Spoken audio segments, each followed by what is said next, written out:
Good afternoon. Just going to take a minute of time. Herb called a couple of weeks ago and said, how do we do the transition between these presentations and our own discussion? And I think by now, probably, what these people have offered us has been so rich, so good, wonderful contributions. Thank you so much. And I also know that in this room we have about 100 experts.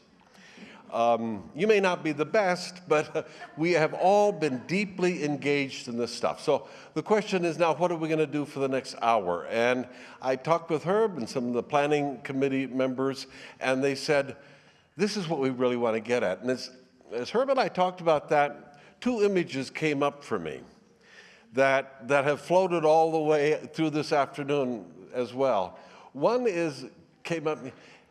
T.S. Eliot, the great, great poet, said at one point, between the idea and the act falls the shadow. And we've heard a lot about that today. How do you get from the vision that we all have, that our traditions all expound, that speaks to the yearning of our heart, how do we get from that to doing something about Syria or about the family fight that's going on or about whatever? How do we make that? So that's one image that really came up strong for me. And the other one was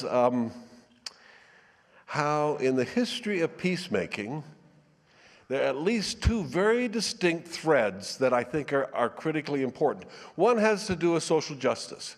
It has to do with the outrage we feel at another person oppressed.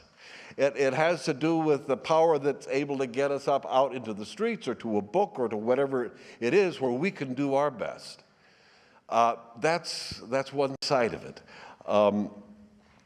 The other side is if you don't have your heart in the right place, you're not going to get much activism done successfully.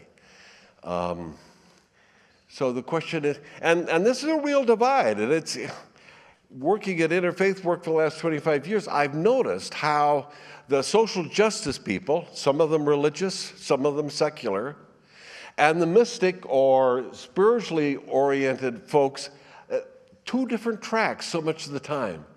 And the wisest people I've heard, including some this afternoon, have suggested that you got to weave those two together. That without the head, the heart's going to fail. Without the heart, the head's going to fail. And somehow we have to weave them together in order to get us off our duffs into the world making a difference.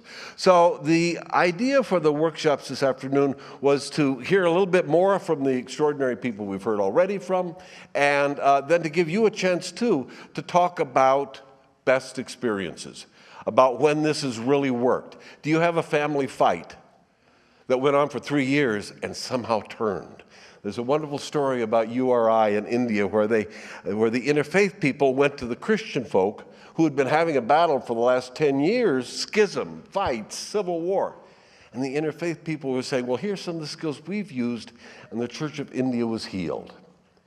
Now, we all probably, I suspect, have stories like that. We'd like to exchange them, and we will have 20 minutes at the end of the afternoon not to report back all the stuff, not to say, well, my attitude is this and these are the arguments, but rather just to share a phrase, maybe a sentence about the things that are the most important for us to do that will be successful.